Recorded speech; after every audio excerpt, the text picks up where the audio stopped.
Welcome to ChessWire. I'm your host, Adam Carter, with your chess news. Today is Monday, September 26th, 2022. In your headlines today, GM Aman Hambleton will face IM Lawrence Trent in a chess boxing match in December.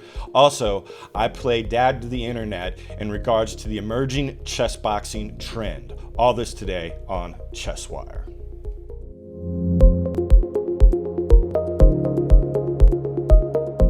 All right, let's go ahead and get right to this tweet here from Ludwig Ogren. Apparently he's some type of like YouTube superstar or something, or like a Twitter influencer. I'm not sure.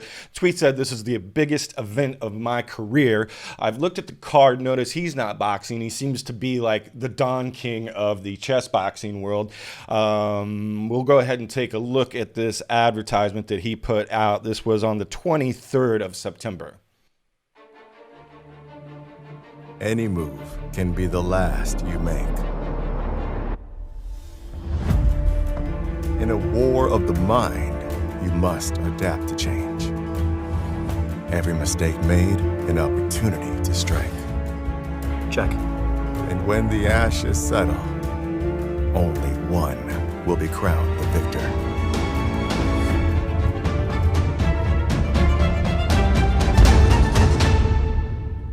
Checkmate. Victory. Oh, Jesus Christ!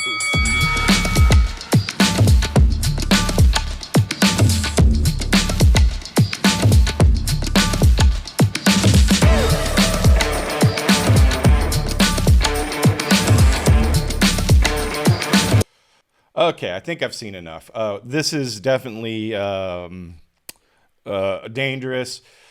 But we'll go ahead and see who's in the card here. We've got Smash Undercards, Fiction IRL, Spot Dodge Shine, Lil Trent, or Little Chicks Hot versus Spud. Influencer cards, Boy Official versus Myth. I know Myth. He was like a Fortnite streamer for a while. Disgusted Toast, Point Crow, Aberdeen Japan versus Papa Plate or Papa Platt. Sardochi Lowell versus Toph Barbecue, Nathan Stance versus Box. I've never heard of any of these people. And then the main title here is Lawrence Trent IM versus Aman Hambleton.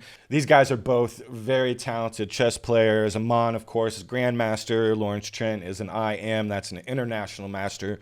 And it appears this is getting a lot of hype. Gotham Chess Under here saying, all right, who's going to fight me next year? And we've seen this emerging trend.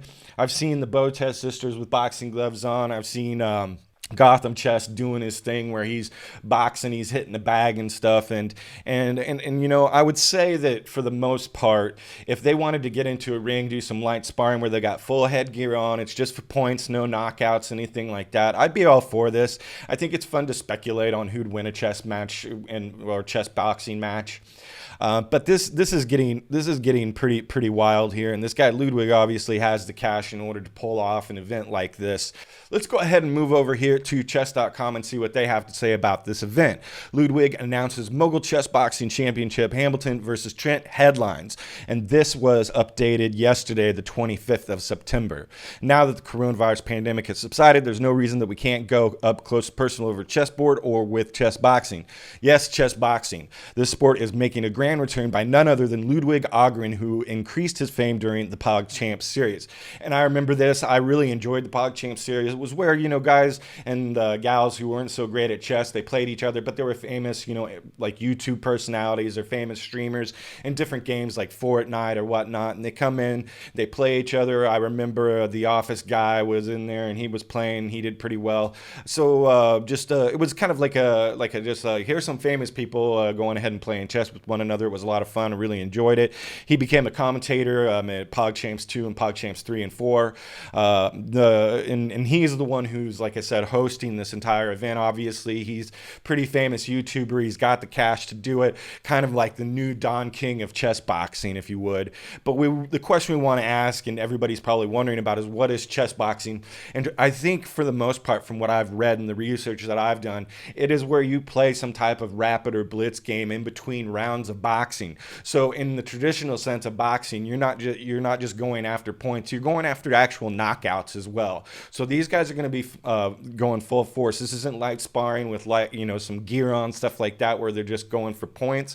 This is going for knockouts, or full advantage wins where your opponent cannot compete any longer. The traditional rules of boxing will apply. There'll be a referee who will judge the contestants' moves, whether they're illegal or not, and then you'll have a panel of judges who then score the bout, as well as in between these rounds playing a blitz or rapid or bullet type of chess game. So right now I'm going to go ahead and play dad to the internet for just a second. As everyone knows, I'm a little bit older. I'm 43 years old. I've been playing chess my entire life, but as a kid I grew up in a pretty rough neighborhood, went to a pretty rough school in the Kansas City area.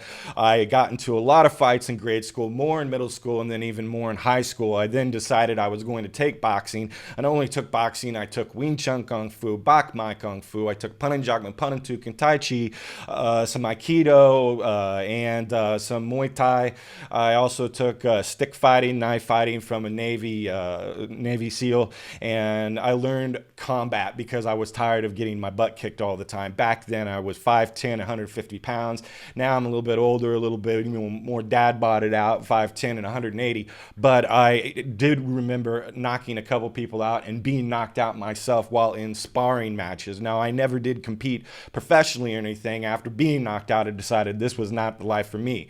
And mostly what I want to make the point of is that people who do get into combat prize fighting, it's for a very simple reason. They're from these environments that are really rough. They haven't had very good public schooling, if any public schooling. This is, there could be street gangs involved, things like this, and this is a way for people to get off the street and give them a chance. And you really learn more about the brutal nature of these sports and what they can do. So I want to really get into this because I'm assuming that Aman Hambleton has probably never been knocked out. Neither has Lawrence Trent. I'm just guessing, but that's my say. Like if they've been learning chess since they were little kids and grew up to be grandmasters IMs, they probably had private school, maybe even were boarding school. Who knows? But these guys, I don't think they understand what they're getting into. And this isn't a TV show. This isn't Cobra Kai. This isn't Rocky. This is real damage here. And a lot of people, when they were speculating about the Conor McGregor fight versus Floyd Mayweather Jr., I remember thinking, oh my God, Floyd is going to murder Conor, because I knew a little bit about boxing. Floyd Mayweather was my favorite boxer. I knew Conor McGregor was an MMA fighter. In boxing, there's mainly two goals. It's to either knock out your opponent or to score enough points in order to win the event. Now, the main way to knock out an opponent is with a shot to the jaw.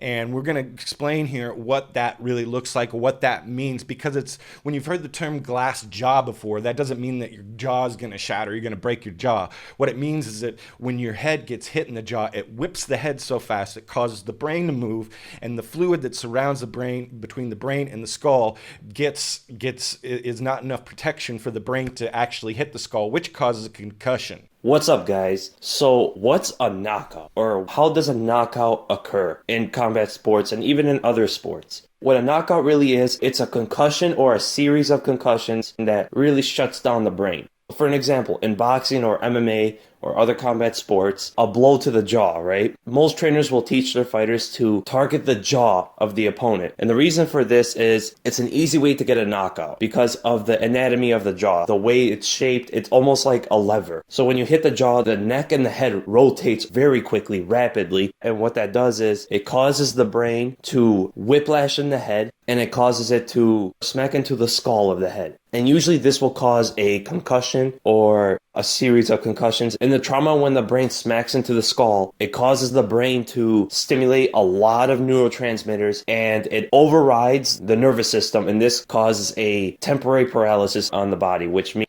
Yeah, so this is what he's saying here, is that your body's basically run by electrolytes, and these neurotransmitters run on those electrolytes. And when the brain becomes this overstimulated, it doesn't matter how tough you are. It's like if you just get hit repeatedly in the head, this could just cause your body to shut down because the brain's just overloaded and the electrolytes are all out of balance and your body's like, well, got to repair ourselves. It's lights out time. It doesn't matter what you think or how tough you are. We'll go ahead here and I want to take a look at some of the Floyd Mayweather knockouts, and you're going to see that some of these aren't even hits to the head, and we'll explain that as well.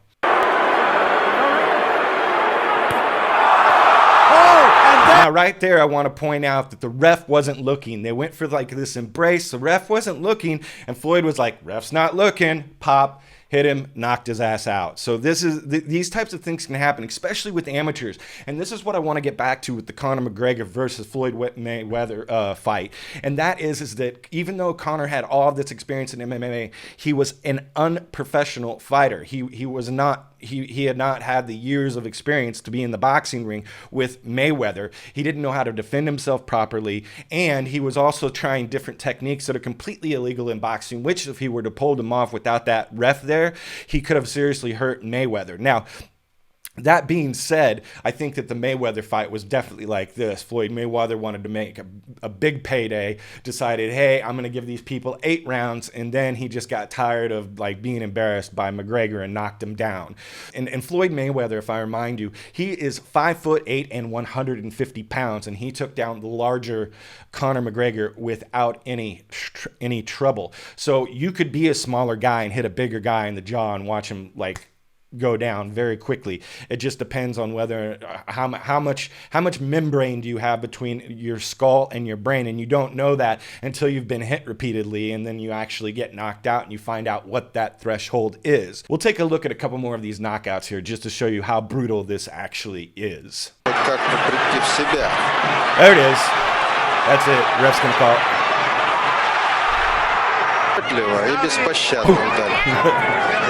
А потом уже делать технику. Потрясенный Хаттон так и не смог в себя прийти. He's like, I'm standing. Nope, I'm not standing. I can't stand anymore. We'll show one more of these. It's coming in. Sean can't win this fight on the outside like this. I don't know why he won't just go ahead and try to fight, because he's getting picked apart out here. Roy, do you think that Mayweather has the power to impose himself on a real strong welterweight? There it is. Who is the strongest of the welterweights, I think. Yeah, he should. There was a straight right hand to the body. Sean Mitchell was not ready for that punch. Now, behind your ribs are organs. And one organ in particular that you want to try and go for when you're in a boxing match is the liver. Now, the liver contains a lot of blood and it cleans out the blood, right? That's its job. So there's always a lot of blood in there, always a lot going on in there, and also a lot of junk in there. Now, what can also happen in boxing is if you get hit in the lower rib, you break a rib, you can actually, that fractured rib can actually puncture the liver and you can bleed out and die, or maybe not quite as bad. You could puncture the liver, you're bleeding really bad, but then go into septic shock because of all the junk inside your liver. I know we've all been, a lot of us been in fights and scraps and stuff when you're kids, but this is, you're getting into a ring to knock down the other guy, to brutalize him, okay? And the amount of training that it takes in order to properly be a great defender like Floyd Mayweather. I mean, nobody's as great a defender as Mayweather, but that's the whole point. The better defender, the better boxer you are. You learn how to tuck your jaw inside to your shoulder. You learn how to roll the shoulder. You learn all of these different techniques, and you have to have this intense expert timing in order to pull that off. Otherwise, you're just going to have punches coming at you, and you're going to freak out, and you're going to get hit. And once you get hit once, you're going to get hit again and again and again, and it's going to be Brett. It's going to be really, really bad. So my predictions for these fights is that one of these guys is going to get hit the one time, and it's going to rock them, and then they're going to get knocked out really quick after that because they're not going to know how to respond about being hit full force, not in a light sparring situation that's controlled. This is not that. This is combat right here, okay? And boxing is one of the most brutal sports on the planet.